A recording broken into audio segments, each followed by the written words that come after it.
Cristiano, let me start just by asking you, why are you doing this interview with me? Because I think it's the time to say something, and because I like you.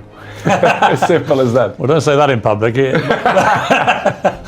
Well, I like you too, and I appreciate it, because I think that you've had to sustain a lot of criticism this year in particular, probably more than at any stage in your career. And I think it's time to set the record straight and to clear up a few things, not least, I suspect, for the fans of Manchester United. You must be wondering what the hell's been going on. Oh, as I say many times, the fans, I'm always gonna say good about them. They are the most important things in the football. You play for them, they're always in my side. I feel that every time when I walk in the streets, the fans coming to me, and they appreciate what I do for football. And for me, it's the most important in football. The fans, for me, is everything. I want to take you back to last summer. You're at Juventus, and there's massive speculation about where you're going to go. And the big rumour is that you're going to go to Manchester City. So first of all, how close was that to happening? Well, honestly, it was close. It was close. It's something that they spoke a lot, and Guardiola say 2 weeks ago, I guess, that they try hard to have me. But as you know, as my history in Manchester United, your heart, your feeling, the history that you did before make the difference, and of course as well Sir Alex Ferguson. So I was surprised in the same way, but it was conscious decision because the heart speaking loud in that moment. You were a Manchester United legend, so when you say your heart led you, it's because of that, the history you had with the club and the relationship you maintained with Sir Alex, with the fans. I think it was the key. It was the difference in that moment. But I cannot be loyal if I will say that Manchester City wasn't close. But I think I did conscious decision. I don't regret in some point, and as you mentioned before, Sir Alex Ferguson was the key. Did you speak to him before you Yes, came I did. back? Yes, I did. I spoke with him, and what did he say to you to try and persuade you? he said to me that it's impossible for you to come to Manchester City. And I say, okay, boss. So I took the decisions, and I repeat I was with conscience that it was a good decision. You came back and it couldn't have started better. You played at Old Trafford. Yeah, you won 4-1 against Newcastle. You scored twice. Sir Alex was there, loving it, obviously, the return of the prodigal son. Your mother was there, the return of her own son. Your mother was crying, obviously. Obviously, yes. But what a comeback. How did that feel that day when you came off the pitch? Well, that feeling was amazing, but not only the day of the game. I felt before the week before that everything changed. The world speak about me, Cristiano, back home, back where they belong. So it was a special moment to be back to Manchester United, to perform for our fans, and of course to score 2 goals was the best welcome that I received in Old Trafford. It was a memorable day and unbelievable day too. The Viva Ronaldo chant went up? Yes, Viva Ronaldo. You like hearing that? Be back, of course I did. Yeah. As I told you before, the fans for me, they are everything. 2 things happened, I think, within 24 hours of you re-signing for United. One, you broke the all-time record for shirt sales in 24 hours. You actually beat a guy called Messi at PSG. You must have been happy about that. Of course I do.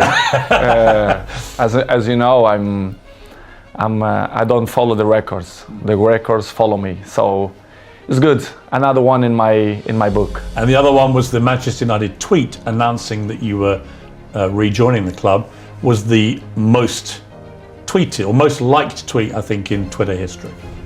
It's good, as I told you before. It was a good moment. Nobody expect, because things change around, in my opinion, in 72 hours, which is you plan, or they spoke, not only Manchester City but other clubs too, spoke about your name, that you will change Juventus for another club. But Manchester United wasn't there, wasn't in that pot of that teams, but surprised everybody, even me, to be honest. After a few weeks, things weren't going well at Manchester United. The club just wasn't firing, and in the end, Ole Gunnar Solskjaer, the manager, got sacked. And that's within like 2 months of you coming back. What were you feeling about what was going on at United? And what did you feel generally about the club itself and the state that the club was in compared to when you'd been there before? Piers, to be honest, when I signed for Manchester United, I thought everything was changed, because it's 13 years that I changed. I was in Real Madrid 9 years and 3 in Juventus, and when I arrived I thought everything will be different, you know, the technology, the infrastructures and everything, but I was surprised in a bad way, let's say in that way, because I saw everything was the same, and Manchester, it wasn't in that moment that, as you mentioned, that Ole was sacked. Michael Carrick, he assumed the job for two games, Villarreal and Chelsea away, and everything was so fast, but surprised me a lot. Instability in the club, everything was kind of the same that I hadn't moved on. No, they stop on the clock, in my opinion, which is something that surprised me. I didn't expect, and slowly they start to change. Even the windows, the new players, and was tough. Was tough for me, because I didn't expect that. And because when you were there before, if Manchester United wanted a player under Sir Alex Ferguson, they normally got their man. Right now, it's a very different environment. After many years of failure since Sir Alex retired, United weren't getting the top players anymore. So were you surprised by that dynamic changing as well? Because you would have been used before to them, if they wanted top players, they got them. I was surprised. I thought when I signed, that they signed in that year Sancho and Varane plus me, that things will be in the way that Manchester should be. As you mentioned, well, Sir Alex Ferguson left a big gap in the club. Not only Sir Alex Ferguson, but one person that I thought make the difference, David Gill, the president, a very, very good man.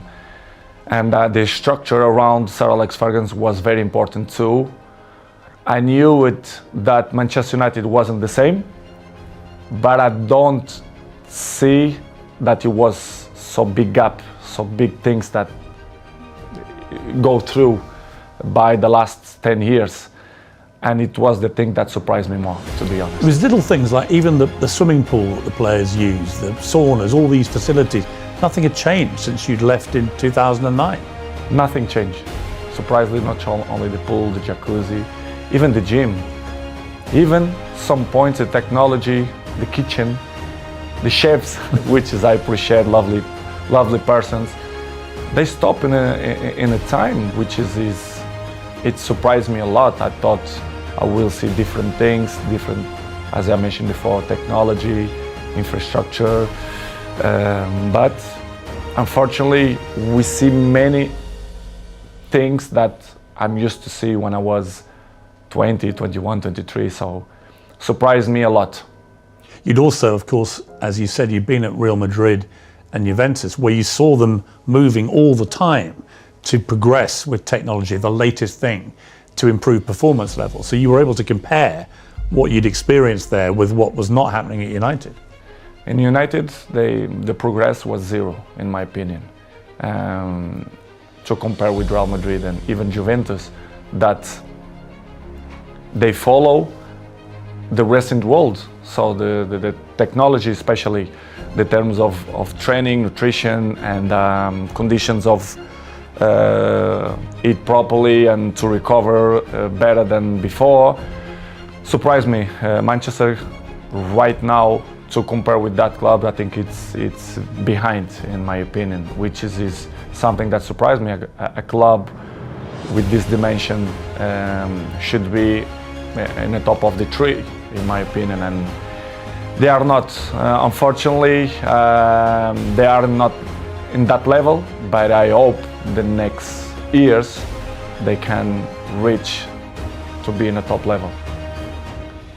When you look at, I mean, United have had some of the best managers in the world follow Sir Alex Ferguson, and they've all been relative failures compared to other stages of their careers. Do you think that partly that's down to the structural element of this, that there just isn't the support that top managers need?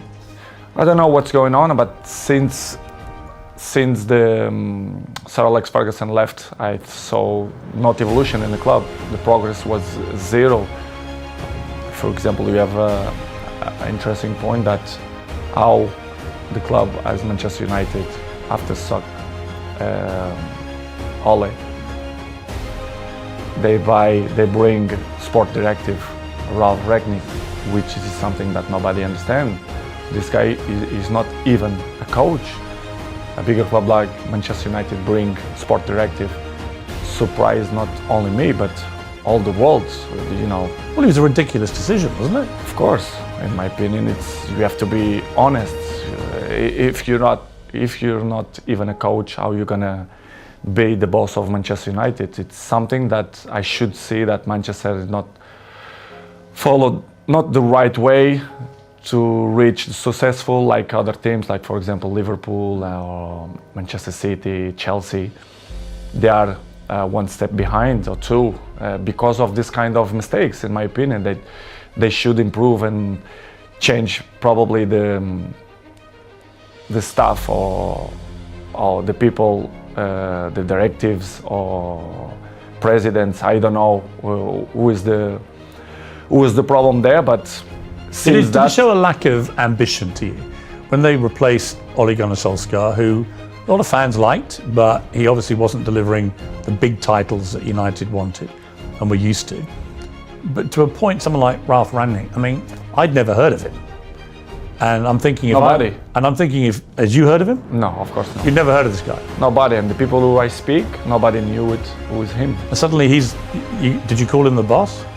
Of course, I respect. We have to call because he assumed the job. Regardless, all the coaches that I had in my career, I call them boss because if they assume the job, we have to call in that way. But in the end, deep inside me, I never saw him as a boss because I saw some points that I never agreed, and he stopped in the time as well. Because if you're not being a coach, the next 5 years, you're gonna lost the identity of to be a coach. So surprised me a lot. But in the same way, don't surprise me a lot because if you see the structures, they keep it the same. So the coaches didn't surprise me, but it was a tough moment. What was extraordinary was very quickly after Rangnick took over, he started briefing journalists that you weren't pressing enough and that maybe it would be a good idea if you moved on from the club. And I'm like, who is this guy? And why is he saying this to the man who's scoring the goals? To be honest, Piers, it's something that I don't understand. It's the new coaches that coming around, they think they find the last Coca-Cola in the desert, which is I don't understand. The football there invents many years. So, but I respect any coach have a different approach, different opinions, different mentality, but kind of some points that you not agree. So I'm always like that in my life. I'm always been beside the best coaches in the world, Zidane, Ancelotti, Mourinho, Fernando Santos, Allegri. So I had kind of some experience because I learned from them. And when you see some coaches that they're coming, that they want to revolution the football, I not agree. I have my opinion. they agree or they disagree, but it's part of the business, because in the end of the day, I'm in a club to win, and with my experience, I want to help, like always, and some coaches that don't accept, and it's part of the job. Did he know what he was doing, Rangnick, or not? At a club like United? No, they don't. They knew with the club very well, but they don't know the dimension of the club inside, the history of the club, which is for me surprised me even more, which is when the soccer Ole Solskjaer, you should bring a top manager, not sport director. Did you think he was right to get rid of Solskjaer, or would you have kept him on? Well, it's not. I love Solskjaer. I think he was a top person, because what I keep inside my heart, it's the heart of the persons, and Ole for me is a top person. Coach, of course, he wasn't. He didn't look for what he wants. It's hard to assume after Sir Alex Ferguson, but I think he did a good job. For sure, he need more time, but I'm never doubt that he's going to be a good coach in the future. But it was a good experience. I was so pleased to work with him, even a short period. What about the younger players, and specifically their mentality? Because it seemed to me, just from what I was reading, when you were originally at Manchester United as a young 18-year-old, that you had huge respect for the older players, the Keanes and these guys in the dressing room, and you would soak up their experience, their wisdom, and so on. Did you get that same respect, do you think, from the younger players? I don't mean that they don't respect the experienced players or the oldest players. I don't think that word is the best one, but they live in a different era. I can see my kid, they have 12 years old. The mentality, they are not the same. They are not suffer that. What's the difference? The anger. I think the anger. I think that they have the things more easily. Everything it's easily. They don't suffer. And I think they don't care. I don't mean only a few in Manchester United, but all the teams, all leagues in the world, the youngers, they are not the same of my generation. But we cannot blame them, because it's part of the life, the new generation and the new technologies that avoid, they distract them for another thing. So, but they are not the same. They listen, but this is why we have 2 ears. You listen from one side and they go away from another side. So don't surprise me, but in the same way, it's a little bit shame, because if they have the best examples in front of your eyes, and if they don't at least copy what you did for me, it's kind of weird, because I remember when I was 18, 19, 20s, I'm always look to see the best players, Van Nistelrooy, Ferdinand, Roy Keane, and Giggs. This is why I have the successful that I have and longevity, because I take care of my body, my mentality, my head, because I see these guys and I learn from them. When you try and give advice to these younger players, what do you say to them? What do you try and guide them to be like? I think the best advice, I'm not the kind of guy to like to give advice. I prefer to be as example. Yes. Because I'm an example. I'm there every morning. I do the same stuff. I'm probably the first ones to arrive and the last ones to go out. I think the details speak for itself. So, because as I told you before, they listen one thing and in 2 minutes they already forgot and do it whatever they think it's better.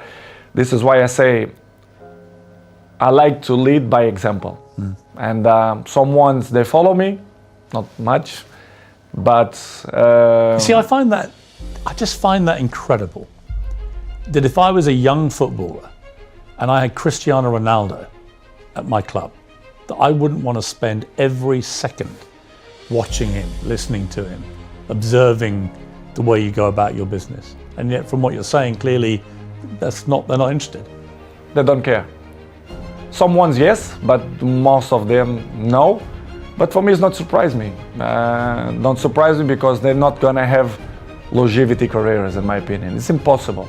It's impossible to see, for example, my generation, you see many players, they reach 36, 37, 38 in a high level. I think this generation, you're gonna count by your hands how many gonna reach in that level, because these years of preparation, it helps a lot. Who were the players in the world that you most admire for their mental strength, their attitude? It's difficult question because I'm always can say what I see from my eyes. For example, if you tell me what I see, for example, in Manchester United, I can mention probably Dalot, Diogo Dalot. His example is young, but he's very, very professional. And I'm not doubt that he's gonna have longevity in the football because he's young, he's smart, intelligent, and he's very professional. You have a few ones more, but like him, it's difficult to say. Probably Martinez, Casemiro's 30s, but I will say Dalot. So Rangnick's come then, it's your second manager, it's not working, the results aren't great. You're still scoring goals regularly for Manchester United. You're about the only one who is. But then you get hit by an awful episode in your life, probably the worst time of your life, where your partner, Georgina, she's pregnant with twins and is actually giving birth to these two babies. And your baby son doesn't survive. And I don't think I can imagine, I have 4 kids, you have a lot of children, you know, you can't imagine a worse thing to happen than to go a full term of a pregnancy, particularly for the poor mother in that case, but also for you. What was that like for you, that time in your life? It's probably the worst moment that I passed through my life since my father died. You know, when you have a kid, that you expect that everything will be normal, and you have that problem. It's hard, you know, as human being that I am. Me and Georgina, we had quite difficult moments because we don't understand why happened to us. Was difficult, to be honest. Was very, very difficult to understand what's going on in that period of our life. As you know, the football carry on. They are so fast, many competitions. The football don't stop. We have many competitions. And pass through in that moment was probably the most difficult moment that I had in my life. Me and my family, especially Gio, that was tough. She said she was giving an interview about the new series of her TV show. And she said in an interview, a big piece of my heart shattered. And I asked myself how I could carry on. I had the answer nearer than I thought. I looked into the eyes of my children, and there I saw the only way of doing it, being all together. Yeah, I saw too. Yeah, this is why what we did. I grew up my family, especially Gio, and we had the difficult moments, but we said, listen, we have more kids. We have one that born, Bella, that we have to be happy too. I mean, such a difficult situation again, where you're mourning the terrible loss of your little baby boy, but also celebrating the birth of your beautiful daughter. I try to explain sometimes to my family and even my close friends. They say, I never felt to be happy and sad in the same moment. Yes. I never felt. It is hard to explain. So difficult. So difficult. You don't know if you cry or you don't know if you smile. Yes. Because it's something that you don't know how to react. You don't know what to do, to be honest. And of course, I remember very well that I looked like, I don't know the word to define what I felt in that moment, but it's crazy feelings, it's crazy emotional. But as I told you before, I have to hold that we had at least Bella, yes, which is the most important. One die and one survive, but it's difficult to explain. How did you explain it all to your other children?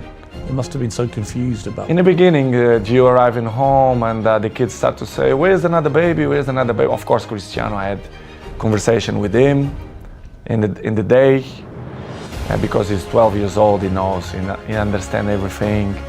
And I had a nice conversation with him. We cried together in his bedroom, and he explained, and he's kind of, he didn't understand. He understand, but in the same way, he was a little bit confused. The other ones in the beginning, in the table, the kids start to say, "Mom, where is the other baby?" Blah blah blah. And Gio, in the beginning, they start to say, because she had a little bit belly because they had two. It's hard process. And after 1 week, I say, let's be frontal. Let's be honest with the kids. Let's say that Angel, which is the name, they go to the heaven. It's better to say in that way. Yeah. And we start to use in that way, and the kids always understand when we had shots in the table, and they say, "Daddy, I did this for Angel," and they point out for the sky, which is I say, and I like it the most because it's part of the lives, and I'm not gonna lie to my kids to say the truth, which was a difficult process, but in the same way, I become more father, more friendly of them. They become more close to his daddy, especially me with Georgine as well. Yeah, I was going to ask you that, because these things, they can make or break relationships, because the grief can be so intense. It can drive couples apart, or it can bring them closer. In my case, it was better in that way. I become more friendly of Gio. I was of course friend, but I see more lovely for her and for my kids, and I start to see the life with a different perspective. You understand, which is coming the point of, if you're gonna ask me for sure, the pre-season moments. Yes. For example, why I didn't go to the pre-season. Yes, I'm going to come to that. Yeah. But it was just to finish in that chapter was the most difficult moment, the last since my dad died. It was this moment that I passed through the last 6 months. Do you feel your son is with you in spirit? Do you feel For that? sure, for sure. His ashes is with me, like my daddy. They are here in Really? my house. Yes, yes. It's something that I want to hold for the rest of my life. I'm not throw to the ocean or to the sea. I keep with me. They are next to my daddy. I don't know if you check. I have a small church down, and you do? Yes, I do. Like a little chapel? Yes, chapel, and I keep my daddy and my son. Do you talk to them? Yes, I do. I talk with them every time, and that they are in my side. They help me to be a better man, to be a better person, to be a better father, and it's something that I'm really, really proud that the message that they send me, especially my son. Amazing. You had an extraordinary reaction from football fans, obviously from Manchester United, but I think you must have been just so surprised by the outpouring of not just support, but Liverpool fans sang on the 7th minute of their next game, "You'll never walk alone." The cop, the great infamous enemy of Manchester United. What did you feel when you heard that? I never ever expect that, never. I had the opportunity now to say, all English community, thank you a lot for that that they had with me, not only Liverpool, but all England. I was at Arsenal when you played, and on the 7th minute, the whole crowd I received you. a letter from the Queen family as well. Really? Yes, I do. Which is from the Queen herself, or? Yeah, family. Yeah. And surprised me a lot. Offering their condolences. Yes. Wow. Unbelievable. This is why I say I respect a lot the English community, English people, because they've been very kind with me, and in that difficult moment of my life was spectacular. The way they treat me and my family in that difficult moments. I should say straight to the crowd and thank you to the all English community that helped me in that moment. When the Queen sadly died in September, you posted a very nice tribute to her was part of the reason because of what they had Of course. been like with you. Of course, they've been so kind of with me, and this is why I did what I did. But it was unbelievable moment. I'm never ever gonna forget that moment. You have a little girl, Bella. She's 6 months old now. Must be a great joy amid all that terrible sadness. Unbelievable. It was another member in the family. They are the shine of the house, and we are so proud. Me, Georgina, and all my kids. They are very, very proud for them. They are spectacular. A beautiful girl, and we are so happy. We are so happy. We are happy fathers. You're going to have more? I'm not thinking now to thinking more kids. I think we done, but we never know. The future only God know. But right now we want to have a break, to enjoy these ones because they are little. Bella 6 and the rest they are 5 and Cristiano 12. We want to enjoy a little bit of these ones. Let's see the future. It's very difficult to play top level football at the best of times. It's a hard business in full public glare of millions of people watching. To have to go back and play after this must have been incredibly hard for you, even with your mental strength. How did you find that? Difficult, very difficult to play after that, but as I always have good support from my family, and Georgina told me, go to play, go enjoy, to do what you like to do. We're gonna help for you to forget a little bit the situation. It was difficult, but in the same point I think helps for you to, to don't thinking much about that, even to training was good. But as you know, the football going so fast, and trainings, games, even the national team, the things going so fast, you don't even have a time to settle and say what's going on, because the things going so fast. But was good help. Georgina helped me a lot to give me that possibility to say, listen. She's a very strong woman. Yes, she did. Georgina. Yes. I mean, really strong. Yes. To just to be your partner is probably not an easy time a lot of the time, with all the attention all the time. But to go through what she's gone through and still get up and be there. We help each other. But she struggled when she was young, which is she look at life with a different eyes. Even she's young, but she suffer. She born in Argentina. She have his issues with his family as well. She live alone. She have interesting life and histories as well. And she helped me a lot. She's very mature for his age. We help each other. Sometimes when I'm a little bit down, she push me up, and I do it to the other side. So we are a nice couple. We help each other. So I'm really pleased that she's on my side. Any movement on the wedding bells, Cristiano? I'm not thinking now about that, but I can see in the future. I think she deserves, but it's something that not coming now in my plans, but in the future, yes, I want. 4 days after this terrible time in your life, United get a new manager, Erik ten Hag. Did you know much about him? A little bit through Ajax, the job that he did for Ajax. You end the season with 24 goals for Manchester United, including 18 in the Premier League, 6 in the Champions League. You were second in the Golden Boot for the English football. I mean, by any normal yardstick, that's an incredible performance. And yet you were still getting criticised. It was almost like, well, it's got to be your fault, even though you scored all the goals. Were you as bemused as I was that you were becoming the focal point for the criticism? I think it's easy to point out when you want to cover other things.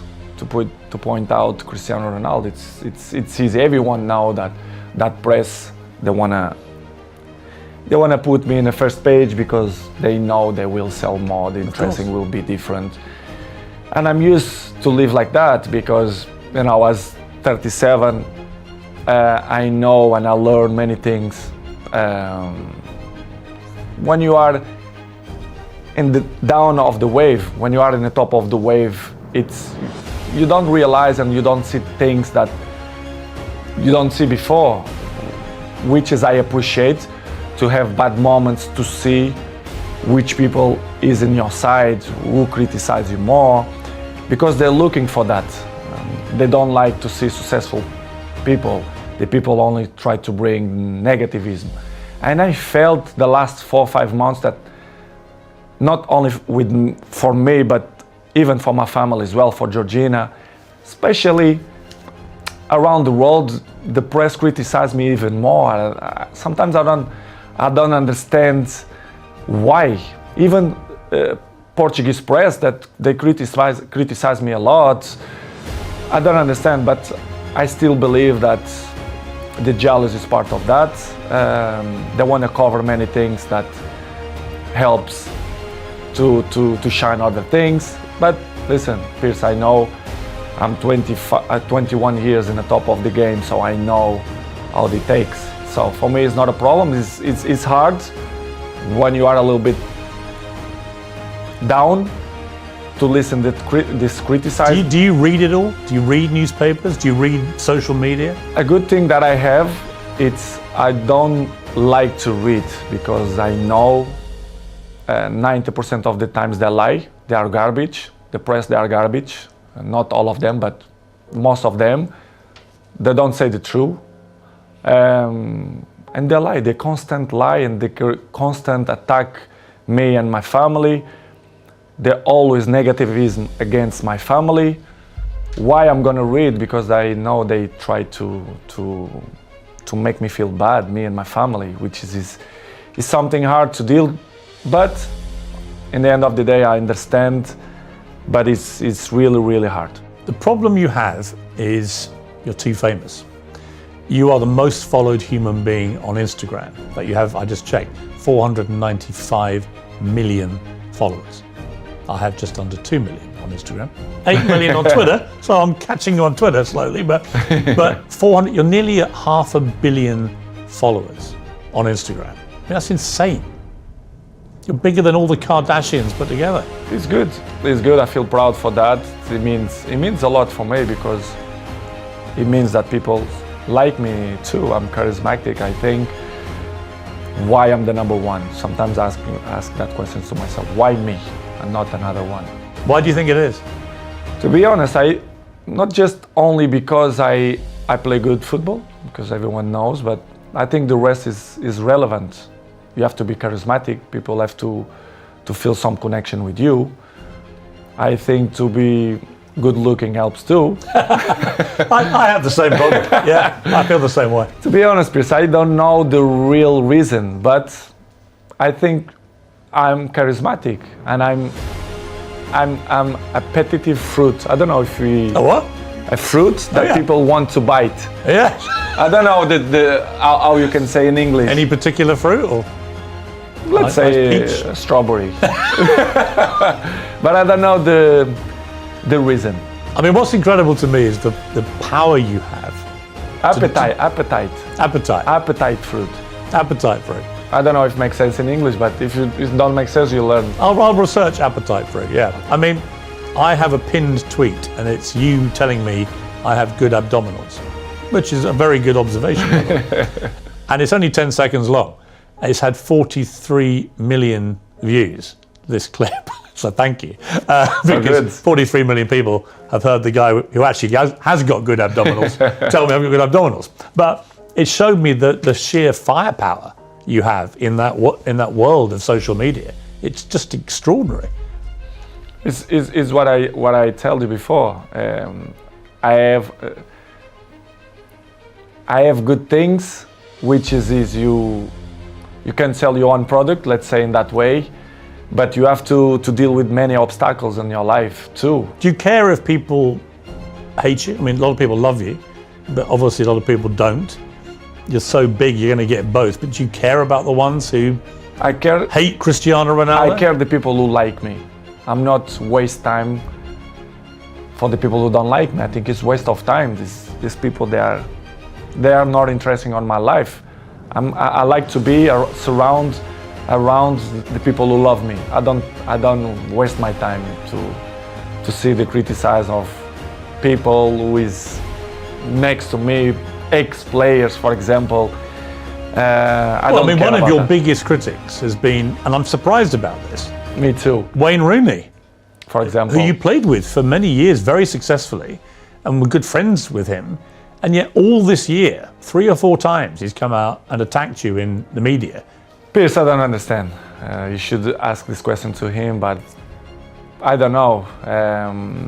I don't know why he criticized me so bad, or I don't believe that he's jealous of me. He says your behaviour is unacceptable, United should sell you, blah, blah, blah, blah, blah. I mean, it's Wayne Rooney. Surprised me. It was 1 year ago or 6 months ago here in my house. He pick up his kids here and invite Cristiano to go to his house to play football. I really don't understand people like that, or if they wanna be in the cover of the paper, of the news, or they want a new jobs or whatever.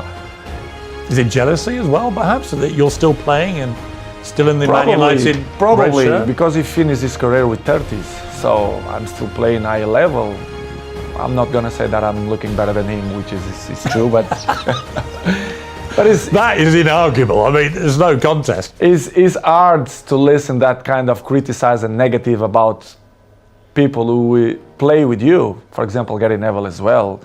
Yeah, I mean, Gary Neville, you blanked him the other day on the pitch, and he looked quite upset, actually, because he obviously likes being your friend, but he's been pretty critical of you as well. People can have his own opinion, but they don't really know what's going on, for example, inside the training ground and Carrington area, or even my life. They should listen not only one point of view, they have to listen my point of view as well, because it's easy to criticize, but if you don't know the whole story, it's easy, But it's, Pierce, as I say before, it's part of... Are they still friends of yours, or do you have a line where... They are not my friends, they are colleagues. We play together, they're not coming, we not have a dinner together, for example. But as I told you, Pierce, before, it's part of my journey. They keep criticize me, negativism every time. So I continue my trip, and I have to catch up the people who like me. Some of your ex-colleagues have been incredibly supportive. Rio Ferdinand has always got your back. Roy Keane always has your back. Whatever happens, he's always supported you and has continued to do so. Does that mean a lot to you? It means a lot, because I was in the dressing room with them. They are part of my journey in football as well. As I mentioned many times, Roy Keane for me was my best captain ever. Rio Ferdinand helped me a lot. He was my neighbor, I was his neighbor. So very, very good guys. Not just because they speak good about me, but they was there in the dressing room. They are football players. They know how players thinking and the behaves, etc. And to listen ex colleagues or teammates to criticize you, and they always see one point of view. Do you feel a bit betrayed when they do that? Because you played together. It's easy to criticize. I don't know if they have a job in television that they must criticize to be more famous. I really don't understand. Do you think they use your name a bit to get attention? I think they take advantage of that because they are not stupid. And I really understand, and I have to carry on with my life with criticize or when the people speak good about you. But it's hard when you see people who was in the dressing room with you criticize you in that way. It must hurt It's you. not good. Yeah. Yes, I did, but not hurt. I'm not gonna be more slim. I'm not gonna sleep bad because of the criticize. But it's not good to listen that. Disappointing. A little bit, yes, disappointing. Do you have more pounds in the bank or more Instagram followers? It's a good question. Probably similar, I don't know. Probably similar. I'm just trying to work out how Wayne Rooney could hate you even more, and probably that's the answer. Well, not only him. Imagine the rest of the rats, they're gonna criticize me too. But it's good to be still number one. If you see something that make me happy too, if you see Forbes magazine every year, I'm in the top of the list, so it's not by coincidence too. But knowing you, it's not the money so much, it's just you want to be at the top, right? I mean, that's what I think what drives you. Someone said to me, what drives Cristiano Ronaldo? I don't think it's money, I think it's being the best. beating people. It's that competitive streak. The records, the adrenaline. But Piers, let's be honest. The last years, the football changed. I see football now as a business, to be honest. Sometimes Georgians have expression that I don't understand. They treat you players like a piece of meat. And I say, yes, you say everything. It's true. When they want you, when they count with you, they give you everything. When they don't, they try to make a hard life to you. I see football, Piers, the last years as a business. I saw many things that I'm disappointing.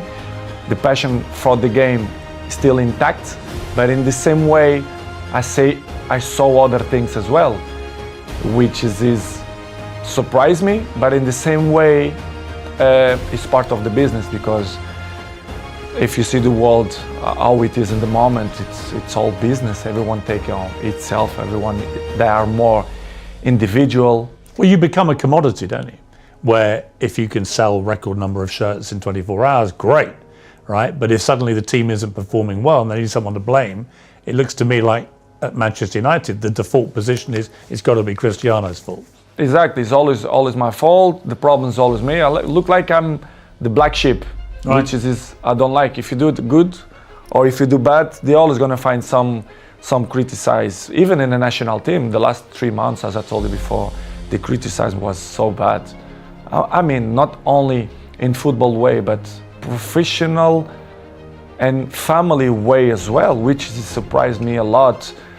Look like I was a bad guy, which is not true. People have to listen from my mouth the facts as well.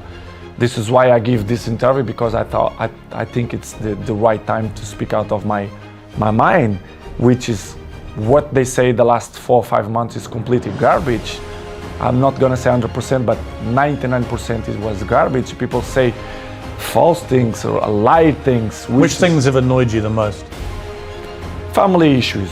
Well, I want to talk about one in particular on that, which is when you were late back for the pre-season training.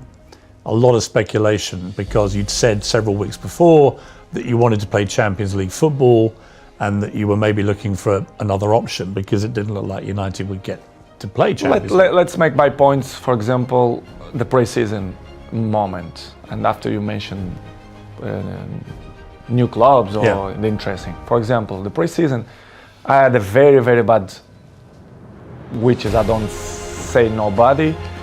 The people who surround me, they saw, friends and even my mom. I had some problems in vacation that my young daughter, they have a little problem. They have bronchitis, which is she stayed bronchitis. Really? Yes. Your little baby. Yes. I was in Mallorca in holidays and she stayed 1 week in hospital, which was, you don't enjoy a lot the vacation. And after what had happened, so worried. Exactly. And the people make up histories that they say that I don't want to go travel. Piers, people have to understand that I'm a human being. I'm always going to be in my side of my family. I'm not negotiate nothing beyond that. You understand? And I even have the letters from the hospital, the feedback of the health of Bella, which is I'm not showing nobody. Nobody asked me. I keep for me. People forget that I'm human being, that I passed through a difficult moments. Well, you must have been worried sick. I mean, I was very worried. You lost your baby son, and now your baby daughter's in hospital. Exactly. And you must have been absolutely. I spoke with the directive and the president of Manchester United, and then kind of that didn't believe that something going wrong, which is make me feel bad. Really? Yes. They didn't believe you. They believe you, but in the same way they are there. I never ever gonna change the health of my family for the football. Never. Now or 10 years behind or forward, and it's something that really hurt me because they doubt of my word that I struggle, especially Bella and Gio. We had 1 week in hospital because the Bella have a big problem. And I didn't go to the pre-seasons because of that, because I didn't was allowed to leave my family if something happened. to do it a pre-season because I think it wasn't not fair to left my family for a pre-season. This is why I didn't go. I mean, that would, if my employer didn't believe a story like that, I would be so angry. Because everyone, I'm not mentioned only in that Manchester way, but in the world, especially in the football world, they are very, very, very individual. Everyone on look for themselves or themselves. They don't care about your moments, your struggle moments, your issues, family problems. They want you. They want you. Doesn't matter your family problems. I don't mean Manchester, but in a general. As I told you before, the football goes so fast. You have many competition, many games, pre-season, World Cup now. Listen, we have you have one game. After 3-4 days, you have to be in the national team, preparation for the World Cup. It's hard. Sometimes you have to sell everything and, be with your family, take the best decisions. And in this summer, I didn't feel comfortable. I feel uncomfortable the way they treat me, especially the press. They doubt about me, the professional that I am. It's impossible to be 21 in the top of the game if you're not professional. They doubt about me, which is make me feel very, very, very sad, because in my life I'm always one of the best professionals. This is why I still play in the high level. You play in a pre-season friendly and you leave the ground early with several other players, and there's another huge fuss about this. What was the truth about that? Had you got permission to go? Do you wish you hadn't left early now? Ten Hag wasn't happy, it was reported. What's the truth? Yes, I will be honest with you. It's something that I regret to left from the stadium, probably, or maybe no, I don't know. It's difficult to tell you 100% if but let's say I regret.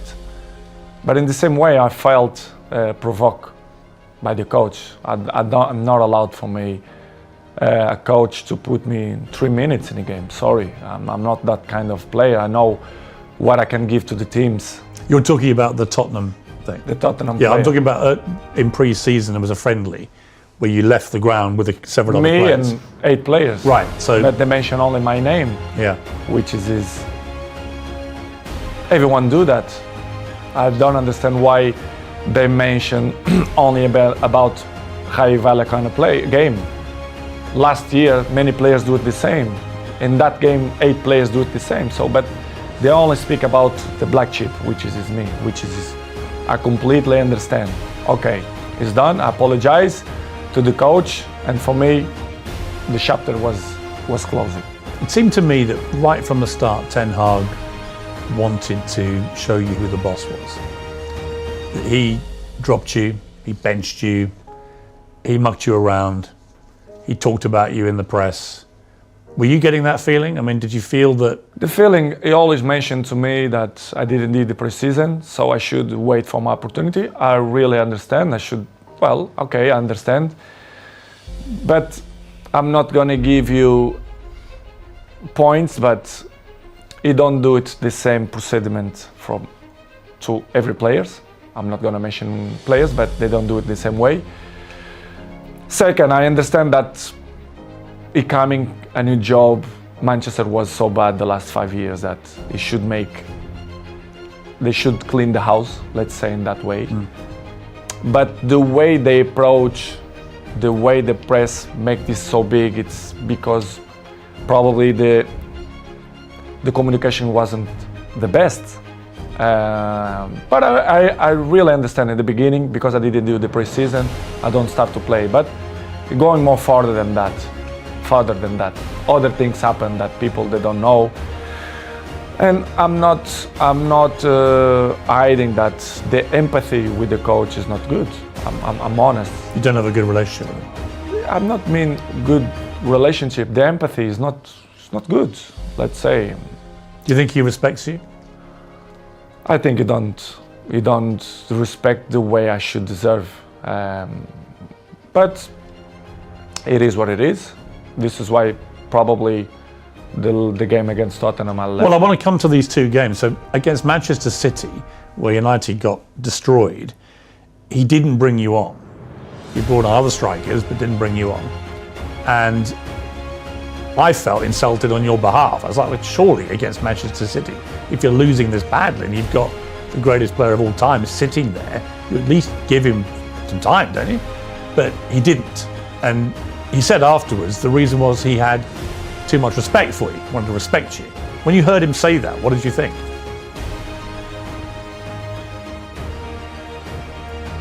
Excuses. I say as excuses.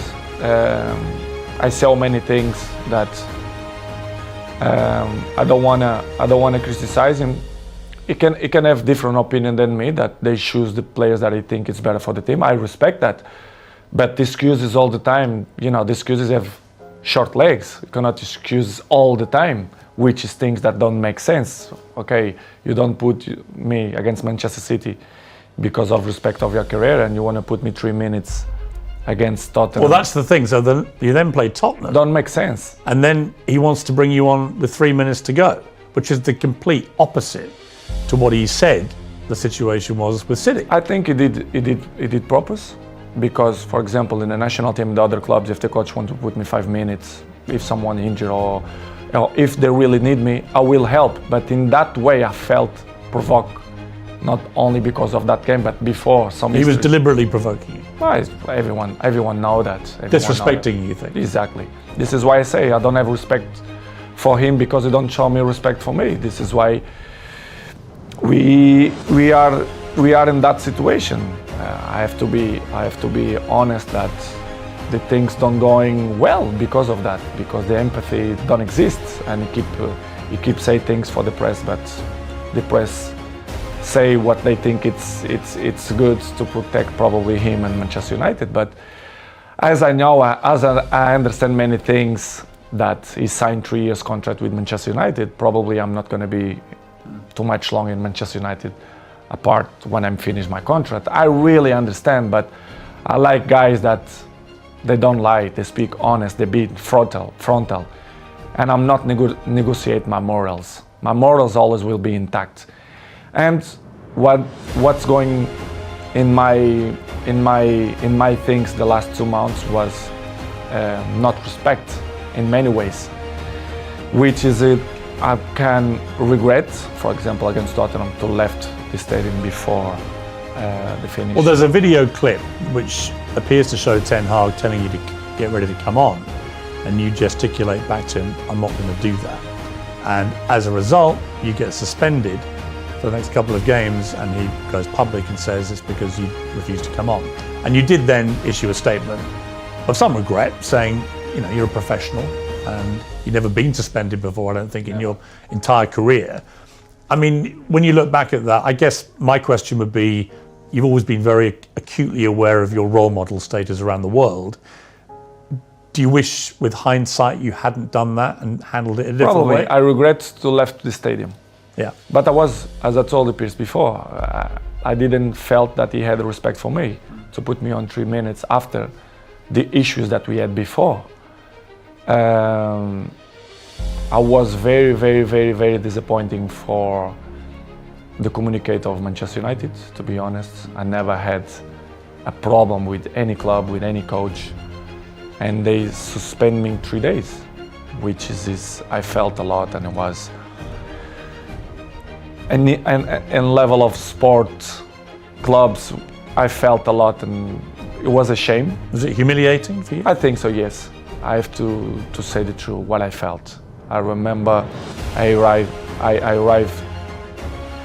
Well, I don't want to say details what he pretend to do it, but I'm not going to say that.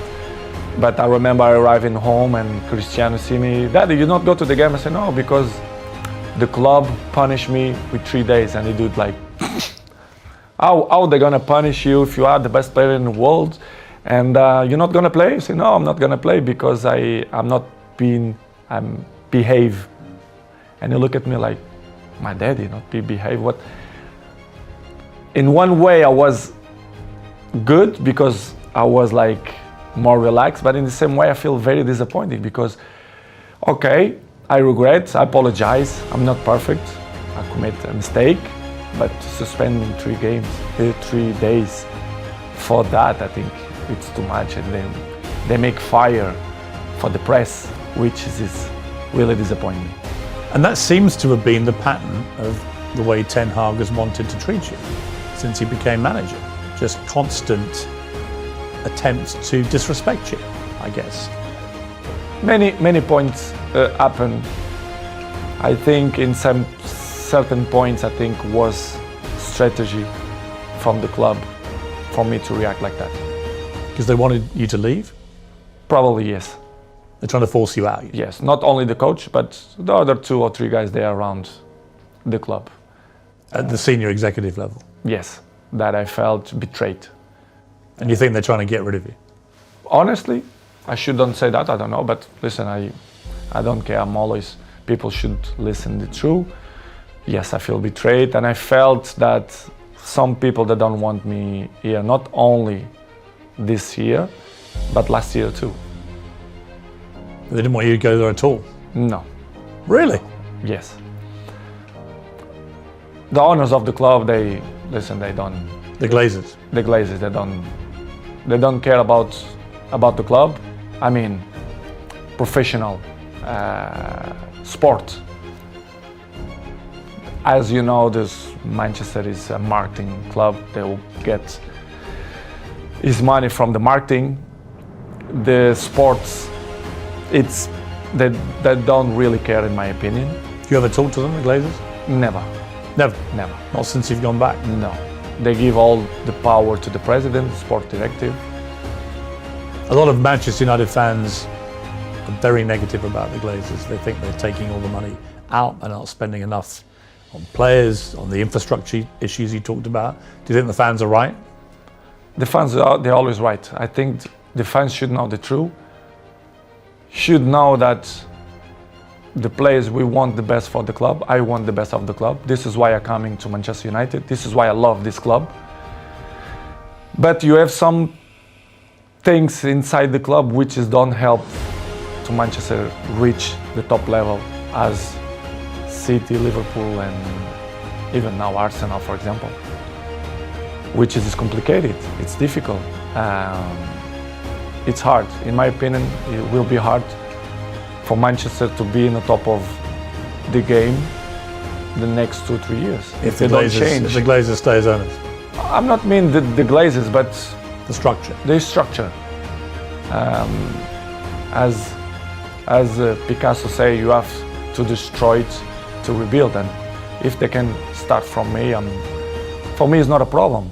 I'm always gonna say I love Manchester United, I love the fans, they're always on my side.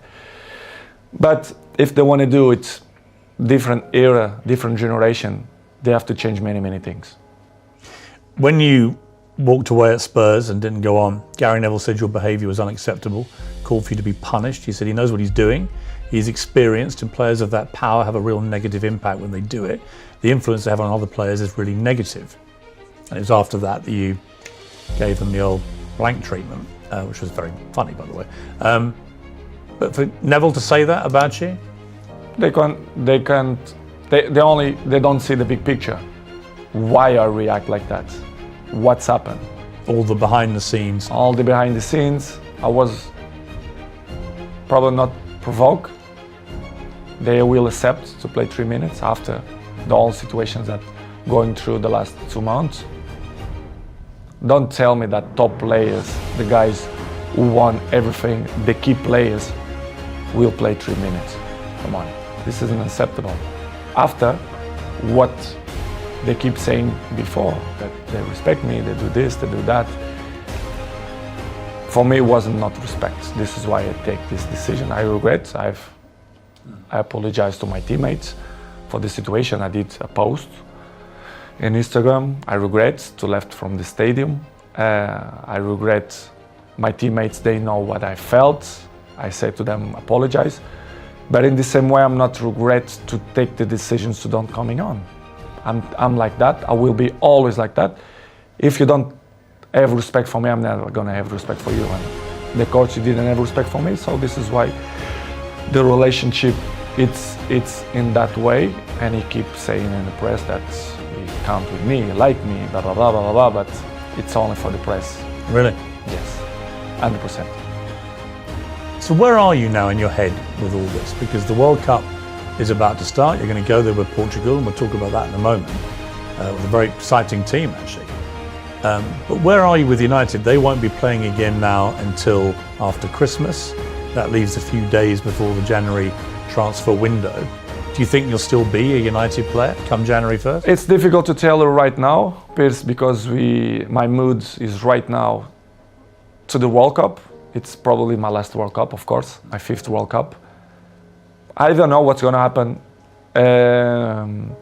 after the World Cup. But as I told you before, and I will say again, the fans will be always in my heart, and I hope they being in my side, even if I'm back or if I'm not back or if I stay or whatever. Nobody's perfect. Episodes in the life we all have. It's part of the human beings. It's part of me to be a human being and father as well. I always will commit mistakes, but I don't know. It's hard to tell you right now what's going to happen in the World Cup because my focus is only for the World Cup, for the Portugal national team. If you had your time again, knowing what was going to happen, would you sign for Manchester United again? As I told in the beginning, I'm always took my decisions by not emotional moments, but maybe this decision I took by emotional. I'm not regret because I took with 100% conscience, but it was more emotional than rational. Don't know if it makes sense. But it was good. It was good because I was happy when they left me be happy. So I tried to give my advices, my experience to help Manchester United to be where they deserve to be. I don't pretend to be more smart than the other ones. Nobody is smarter than me, but I'm not smarter than nobody. When I arrive in Manchester United, I always be available to help the team to do the good things, to put in the right spots, to compete with the best teams. But it's hard when they cut your legs and they don't like you to shine, and they don't listen to your advices. I think I have a word to advise to the club because the trophies that I won, individual and collective, I think I can help a lot. But when the infrastructure is not good. What's amazing is you ended last season with hat-tricks, you're scoring hat-tricks for fun, one against Tottenham. You know, you were playing great football, but you were starting most games. And now this season, you've barely started any games. Something happened. You know, I'd imagine you're a bit like a racehorse, right? If you don't start. I didn't do the pre-season. Right, right. It's the excuse. Right, which is I ridiculous. did the pre-season, so. Do you think if you'd been able to just do what you did last season, you just carried on scoring? For sure. You think I did learn to score goals? Maybe I'm not motivated that I'm supposed to be, probably. As I told you before, Piers, I'm a human being. I feel the things. I'm not perfect. But my motivation is not the same that I was a few months ago. I hope to change. Do you feel like you need a fresh challenge? I'm not saying if it's fresh challenge, but let's see. I cannot answer right now because my focus is for the World Cup. But I don't know. Maybe it's good for Manchester and probably it's good for me as well to have a new chapter. Probably, but I don't know. If I will be back, I will be the same Cristiano. But I hope people being on my side and let me shine like I did all the clubs and all years. What is the truth about other clubs making offers for you? Some people have said there were no offers at all. I happen to know that there was a gigantic one from Saudi Arabia. I mean, for example? Like 350 million euros for 2 seasons, is that? It's true. Yes, it's true. That's a staggering sum of money. Yes. Which you turned down. In that moment, yes. I mean, that to me says you're not just about the money. It's what I'm gonna mention now. They say many garbage things that if you are agent, what you're gonna do? You go the clubs, but George Mendes, for example, have more than 100 players, and they go Chelsea, they go Arsenal. They always mention Cristiano Ronaldo. They offer Cristiano. Please, let's be honest. Who's the most expensive player, salary player that Premier League have in history? It's me, even with 37 years old. Why they even offer me to Sporting or Napolis? I will be honest with you. I didn't have many clubs, but I have many offers of the other clubs. Right. Which is I didn't change because I didn't plan to do it, but I have. But what the press keeping say and the garbage press say that nobody want me, which is completely wrong. And I was happy here, to be honest. I was motivated to do it, a great season here. But they continue to repeat. Nobody want Cristiano. How they don't want a player who last year scored 32 goals with national team? I mean, that's the point I don't get, because there are people out there, and you see them, you hear them, and they say, well, he's not the player he used to be. As if somehow at 37 you're going to be as good as you were at 21. Anyway, everyone changed. But you are the greatest 37-year-old anyone's ever seen, right? And you're still extremely fit. So it just seems to me nothing's changed from the player I saw hanging in hat-tricks last season, except that you have a coach who doesn't want to start you. A few months, what they're going to change? There's nothing. Do you feel like you can still be a top player? But for me, it's stupid question when the people say, they are not the same. Nobody is the same. Day by day, we're getting old. Every one of us. You understand? It's normal. You have to adapt. And I think nobody in this game have this brain that adapts with his age. I'm not want to be cocky to say that I'm the same that when I was 20. Of course, no. But I'm adapt and I be smart to know my strength, what I'm good to do. And I'm still playing the high level and I score goals and I will continue to score goals if my mind is clear and happy, and if the people surround me that help me to be a successful player, especially the coach, the president, directives.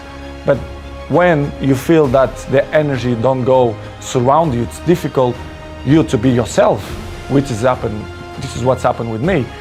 But what they say the last 3 months is completely garbage and wrong. They say that I offered me this and that, and many presidents and directives speak about they reject from it. It's completely lie. They lie because it's not what's happened.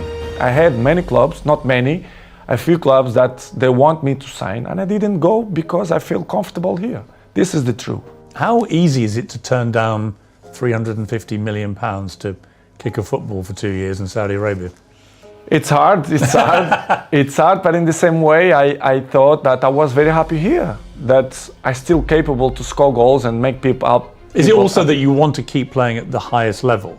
That you want to play Champions League football? You want to keep breaking records? Is it, again, it comes back to my gut feeling about you, that if it was just about money, you'd be in Saudi Arabia, right, earning this king's ransom, but that's not what motivates you. You want to keep at the top. Exactly, because I thought I still believe that I can score many goals and help the team, because I still believe that I'm still good and capable to help national team, even Manchester United. But if you don't feel surround you that the energies is in your side, it's difficult. Of course, the criticism is gonna exist all the time. 37 is still not the same, but I want to see if some guy of my age maintain the level that I show. I'm the fourth guy in history of football with more games. No goalkeeper, which is I know how to be good, how to be fit, how to protect your body. You're not gonna teach me that. Nobody gonna teach me that. I know. Are you as fit as you've ever been, do you think? Yes. In this moment, I feel very good. I expect to have a few minutes more in my legs, but I saw yesterday I have 1,000 minutes plus 118 from the national team. I'm still feeling good, fresh. I believe that I'm gonna do it amazing World Cup. I'm prepared, physically and mentally. But Piers, it is what it is. Life is good. I'm good. My mental is good. I'm happy to do this interview with you. I know they're gonna generate many polemic. Of course. But Cristiano. But they would anyway, right? I mean, They've all had their say, and now you're entitled to have your say. And you know better than anybody because you are Cristiano Ronaldo. They criticize me when I don't speak. Of course, when I'm going to speak, they criticize me even more. But it's something that I can deal with that. I know I'm going to disappoint a few people. Maybe I'm going to make happy a few people, but it is what it is. The life it's completely difficult. We have obstacles in our lives, and I will keep running to fight against the people who don't believe me, and the life is a challenge, and I want the people that they are wrong when they say that if you do leave United, and I accept that this is not a done decision either way, but if you do, and it seems to me like it's more likely than not as we sit here, what would your message be to Manchester United fans who've had to read all this stuff all year and probably have a very mixed idea about where the truth lies? What would you say to them if you do end up leaving? It's hard for me to say that I will not be back to Manchester United, but regardless, as you say, it's let's see what's going to happen. But as I told you before, the fans for me always will be in my side, will be always in my heart. I see during the days when I go to the street, the love, the passion the people have for me, the respect. I hope that they never forget the things that I will continue to do it, not only in the past, but in the present too.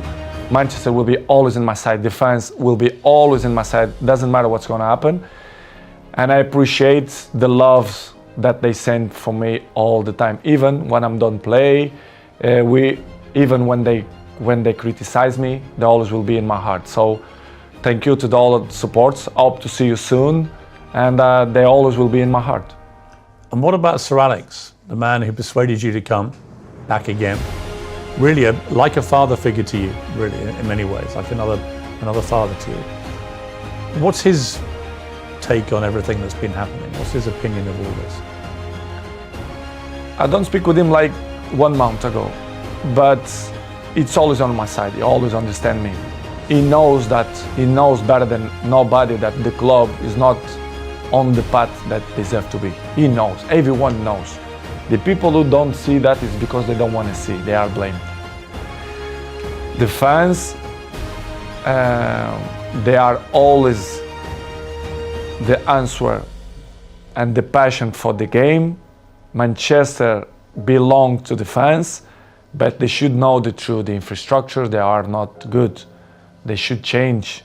If not, Manchester not gonna be where they used to be when Sir Alex Ferguson, David Gill was. And I hope to be part, if they count with me, to help the club to be successful. If not, the life will continue. I will continue to my journey. I will continue to make fans happy and score goals and do it tricks and everything. And it's good, it's part of my journey. I want to just talk to you briefly about the World Cup. Your 5th World Cup, and you say it's your last, but I mean, you'd only be 41 at the next one. Could we have a 6th World Cup potentially? Will be tough, will be tough. So this may be the last one. Probably, yes. You've got an exciting team full of experience and young players, Portugal. Are you optimistic about your chances? I'm very optimistic. We have a fantastic coach. We have a good generation of football players. I'm looking forward that we're going to do an amazing World Cup. I hope the Portuguese belong in our side. We need them. We need them. The fans. The fans. We have a little bit debate in Portugal from some issues that they should pick more other players, that it's normal. A little bit negativism, to be honest, from the press, from some people, maybe ex-players as well, but I believe that we're going to do a good World Cup. Would that be for you the pinnacle of your career, to win a World Cup with Portugal? Piers, I dreamed one time about that. Holding the World Cup? Yes. It's going to be tough, extremely difficult, but everything is possible. But I Of course, we're gonna compete. It's hard to beat. Who are the Portugal. biggest rivals, do you think? We are not the favorites. Who do you- who do you- We are who do never you- favorites. No, of course, but who do you were favourites when you won the Euros, Exactly, right? exactly. Who do you think are the ones to really watch? Who are the best squads out there? Probably France. France. I will put Spain, Argentina, Germany, Brazil? Brazil, of course. They look good to me. They look good. But after coming the Portugal, so everything is possible. What about, you haven't mentioned England as well. yeah, of course, England. do you think England have a chance? Have a chance beside Portugal, in my opinion. But let's see. Will be different. Will be in a winter. Is it weird playing at winter? Do you care? Do you care? I don't really care, to be honest. A part of the issues that the country, wherever they try to speak now that it wasn't not good option to do it there, but they should do that before. We should focus only in football, the competition, to people to enjoy. Do you think all the politics and the morality debates and stuff, should that all be left aside now? 100%. Focus on the Of game? course. I feel that. Of course, they should do that. That debate should be had before you award Exactly, the country. exactly. They should concentrate it in all competition, all the national teams, the people to be welcome in Qatar, and I see a good tournament. To be honest, I think Qatar they are prepared. They are prepared for that, and will be weird to play in the beginning of the season. Yes, but in the same way, a challenge. I think it's. To be honest, it's good. I feel good. I feel with good energy. So what about this idea? You get to the final, Portugal v Argentina.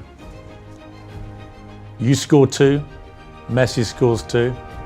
The last minute, 94th minute, you score a third for your hat-trick and you win the World Cup. Is that, be honest, It's too good. Come is on. that the dream? It's too good. I didn't expect that. Too good dream. But if it happened, Come on. that's the You dream. can score another player. I don't care. I don't care. If the Portugal be in the final and score, even the goalkeeper, I will be the most happy man in the world. But if this happen, come on. I will say I will finish football if this happens. That's it, you retire, right? Yeah, I retire. 100%. 100%. I mean, it may well be Messi's last World Cup. He's never won it either. I mean, you're linked forever, the pair of you. To me, the greatest there's ever been. You're number 1 for me. Thank you. He's number 2. You're number 1 to you. He's number 2. But it's an amazing relationship you have, even though you're not, I know, great friends or anything, but you're always respectful when you see each other. Very, all the time. But what do you think of him, Messi, now? As you both head to maybe your last World Cup. As a football player, Yeah, and as a person. amazing. Player is magic, top. As a person, we share the stage 16 years. Imagine 16 years we At the highest level. we share. So I have great relationship with him. I'm not friend of him in terms of, when I mean friend is the guy who is with you in your house, who speak on the phone. No, but he's like a teammate. He's a guy that I really respect the way he always speak about me. Even his wife or my girlfriend, they always respect. They are from Argentina. My girlfriend is from Argentina. Yeah. So good. What I'm gonna say about Messi? Great things. He's a good guy. He do everything for football. The best player you've ever seen? Excluding yourself? Probably yes. Him, Zidane, probably. Yes. That I fight with him. Yes. Have you ever had dinner together? Never. Would you like to? Why not? One day to sit down Yes. Listen. I love. and... Can I come? I love, of course. I love to meet people. I love people. You know, I love to share things, ideas, learn things, ideas, new histories, new brains. Why not? I will do it for sure. I will do it. That would be... That In a would few be, years. Yeah. At the bat, as Maradona and Pelé did. Yes. No problem. Come on, I'm a good person. I know I have a good heart. I don't like to, to criticize people. It's not the way I took my life. Everything is positive. And if there's like a weird sequence of events and Mbappe goes to Real Madrid and PSG ring you up and go, we've had a great idea. We want to put Messi and Ronaldo up front. Everything it's possible in football. So, And that would be incredible. why not? I don't know. As I told you before, They'd sell some shirts. for sure, they will sell a lot of shirts. But as I told you before, the life is good, and my focus right now is to do it amazing World Cup. Are Arsenal going to win the Premier League? I hope so. You do? Manchester first, if not, Arsenal is some team that I like to see to play. Did you rate the team at the moment? Yes, I do. I like the team. I like the coach. I think they do it a good team. And if Manchester United don't win the Premier League, I will be happy if Arsenal do. What would you like your legacy to be, Cristiano? I mean, well, let me ask you first. Do you have any plans to retire? I mean, how long do you think you can keep playing football? I want to play 2 years more. 2 years more. 2-3 years more maximum. I want to play when I finish with 40. I think we'll be 40. 40. A good age. But I don't know. I don't know the future. Sometimes you plan one thing for your life, and as I told many times, the life is dynamic, and you never know what's going to happen. Tom Brady in America, the great NFL quarterback, retired. Then he has a conversation with you on the Old Trafford pitch, and whatever you said to him, I'm psychologist, so the next day he comes out of retirement. psychologist. You see, I'm good psychologist. What did you say to No, him? I thought he took the decision a few weeks before, but it was good. What did you talk about, you two To goats? speak about in a general, he's very, very smart guy. He knows a lot about football. We have a nice conversation. And You scored a hat trick that day, didn't you? yes, I did. He gave me good energy. When I have good energy, When you have around me- another goat in the stadium, does that fire you up? exactly. When you It's have a another goat thing, right? Yes. Energies. It's all about energy. When you have good energy around you, I can be interesting things.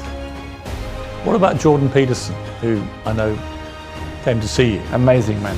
Yeah, because I've interviewed him a few times, and he was fascinated to meet you and to talk to you, both about private things, about what had happened to your family this year, but also about professionally you and your situation.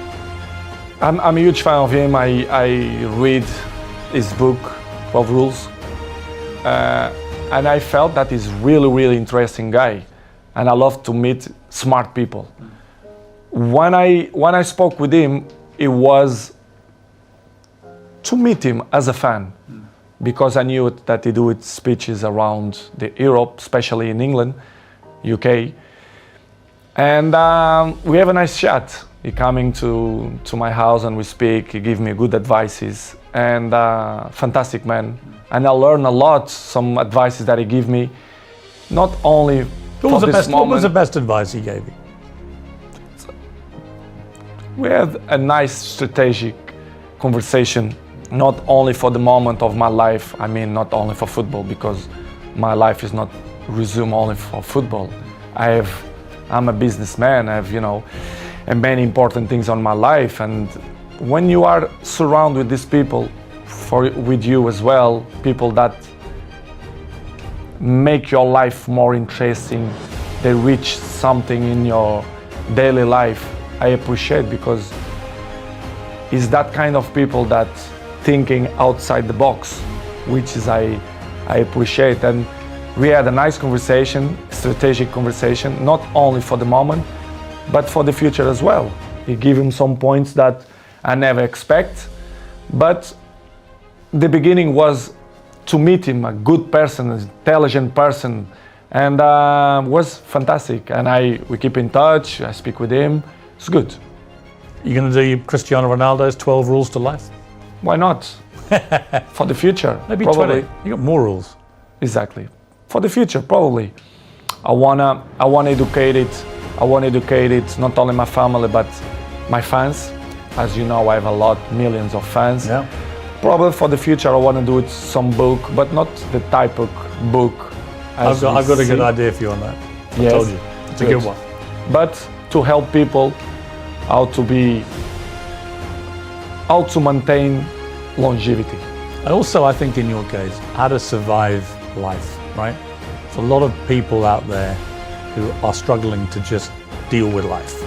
And the one thing you do better than anybody I've seen in sport is resilience, mental strength, right? That's what it's really I think about. it's the most important thing. And I can see me in the future. Of course, I want to improve my English. It's very good. It's much better even than last time I interviewed. Yeah, but I have to improve. I have to do more interviews. I have to improve. I know, and I want to improve, and I see myself to do it when I'm retired, to speak for millions of people, advices, Yeah. how to be a professional player, how to maintain your longevity, how I'm not a psychologist, but I passed through many things, and I can You know, above all, how to win. how to win, which is the most important. And I think That's what it's all about. I have experience to inspire people for that. I think I'm a role model, and I can help many people in that way if they want my help. They want to listen to it, right? For sure, especially the young people. I want to be with the young people, to speak with them, not only for them, but for the fathers as well, to put them in the right spot. Cristiano, what a pleasure. Thank you very much indeed. Thank you very much, Piers. It was Great a pleasure interview. for me too. Thank you. Thank you very much.